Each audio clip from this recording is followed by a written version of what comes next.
Hi everyone, ito nga pala ang inyong likod na si Sergeant Hunter at mega loud shoutout sa inyong lahat at muli po tayo nagbabalik sa ating panibagong video.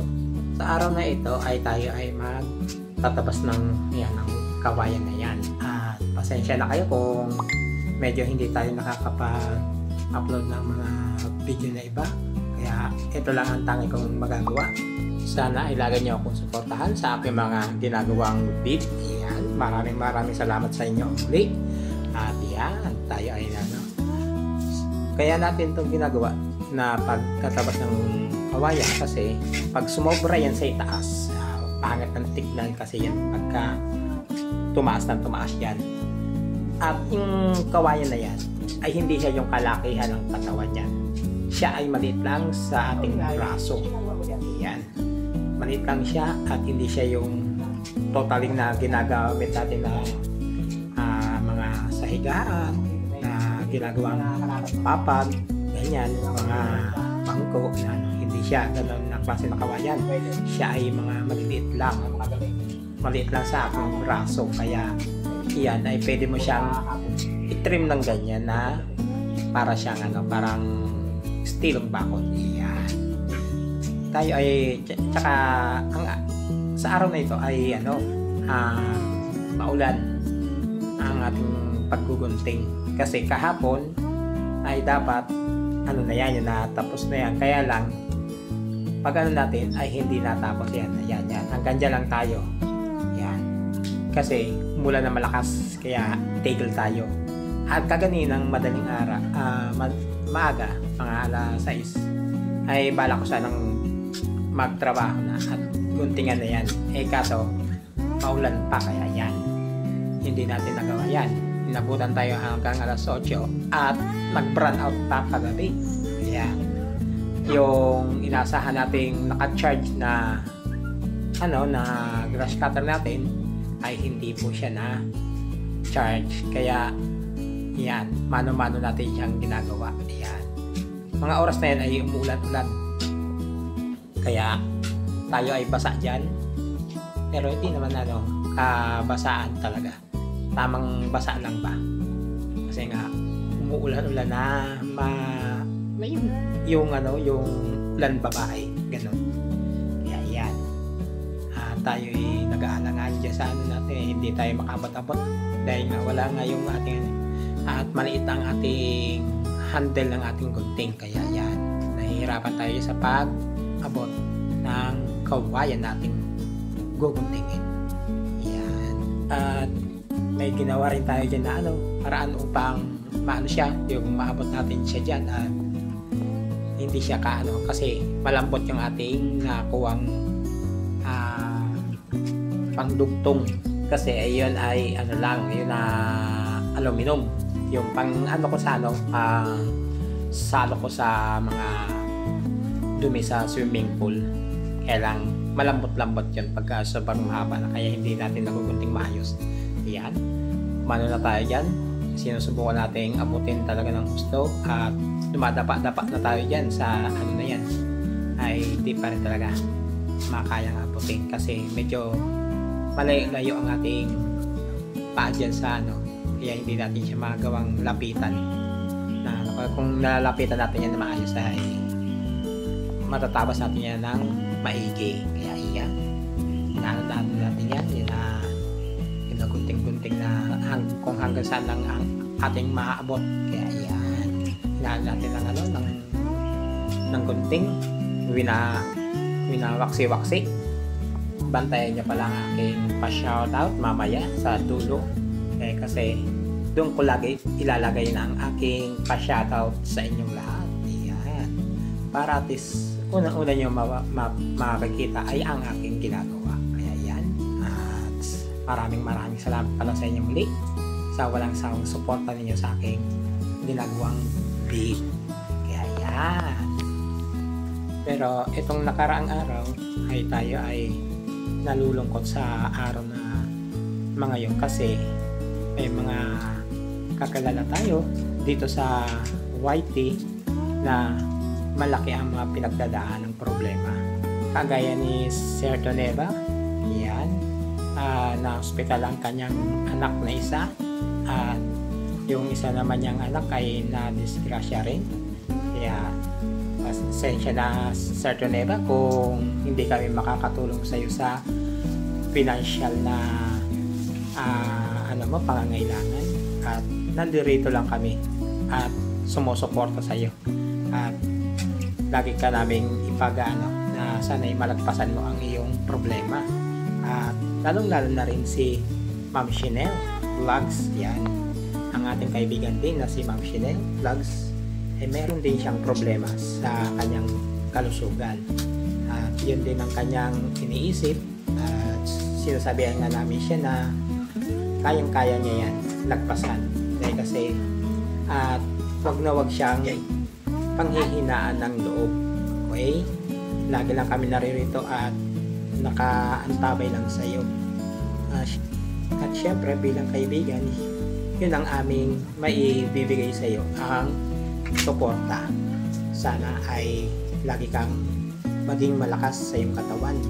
Huwag mong hayaan na kainin ka ng iyong kahinaan, kasi pagka yan ay pinabayaan mo, talagang hindi mo na makakaya ang mga pinagdadaanan mo, at syempre kasunod nun ay ang pagbagsak ng iyong kalusugan. Kaya lagi namin pinapayo sa iyo na maging malakas ka at lumabang ka sa iyong problema na hinaharap.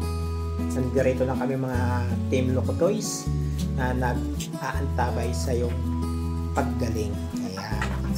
At syempre minsan ay kami ay nagtatawanan dahil upang pangitiin ka namin nang maibsan ng iyong kalungkutan na nararamdaman. Kaya yan, pasensya ka na kung medyo ang aming pagbibiro, kasi nais lang namin ay pangitiin ka para maibsan nga yung iyong kalungkutan. Ayan. At kung nais mo ng mga kausap, ay narito kami. Mo kami sa sa kabilang at tawagan mo kami upang makausap ka namin ng maayos. Okay? Naririto lang kami mga Team Locotoys. Okay? Ma'am Chanel, sana ay magpalakas ka at naririto lang kami ulit. Yan. At sa ating kaibigan naman na si Ma'am Irene Jordan, yan, na paraang araw ay pumunta siya sa burol ng kanyang bayaw. Yan. Kasi ay nagkaroon ng sakit, at yun po ay hindi nakilaya ng kanyang katawan. Kaya yan, nakikirami kami sa iyo, Ma'am Irene Jordan, sa ng iyong bayaw. At sa lahat po ng mga nandito ay sana'y maging matatag tayo sa ating mga problema na hinaharap. Huwag po tayong hihinaan ng loob, kasi kung sakali man na gawin natin yan sa ating buhay ay mawawala na rin ang ating kalakasan, kasi syempre ang kalungkutan ang siya nagbibigay sa atin ng malubhang karamdaman. Kaya smile lang sa buhay, kaya natin yan. Pa syempre away nga naman kapag ay hindi yan ibibigay sa iyo ng Panginoon kung hindi mo kayang lutasin. Kaya yan, makatatag lang tayo sa ating mga buhay. Kaya yan, at tama ng ating kadramahan. Smile naman tayo dyan. Yan, yan o, kita nyo, para tayong kiti-kiti na dyan. Dahil tayo ay na nakikiramdam ng ng ulan, kung ito todo ba. At yan, yan tayo. At connect din natin yung ilaw, kung merong power na, kasi kagabi pa na walang ilaw dyan. Yan, yan. At inaabot-abot natin yan, at sumasandal na tayo dyan, sumadapa na tayo. Yan o, kita nyo? Yan o, hindi para na ako si Spider-Man. Ay, hindi pala, si Superman. Kasi si Spider-Man lumalambitin yun eh. Ito, lumadapa na tayo. Ibig sabihin yan, lumilipad si Superman.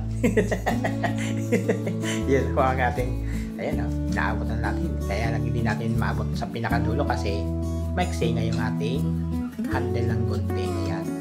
Kala nyo, pinagpapawisan, no? Yung pala, patak ng ulan. Ayan o. Kikita niya yung buhok ko, tumatayo na. Ganyan po ang ating pag tayo'y nababasa na yung natin, unti-unting umaangat yung ating buhok. Ayan.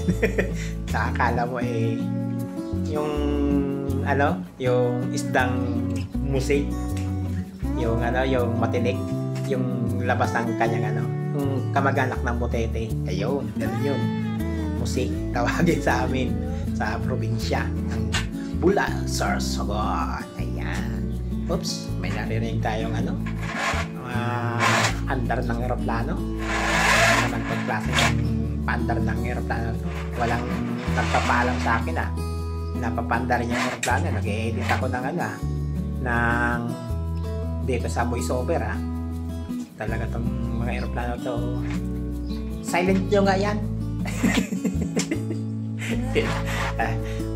Joke lang. Natin ng tali kasi lilipat natin yung na yan, yung hagdanan. Ibababa natin doon kasi yan ang tanging para natin para maabot natin. Yan. At mamaya-maya lang ay nandiyan na tayo sa ating shoutout. Ayan na po.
So yan, maraming salamat ulit at hanggang sa muli. Bye!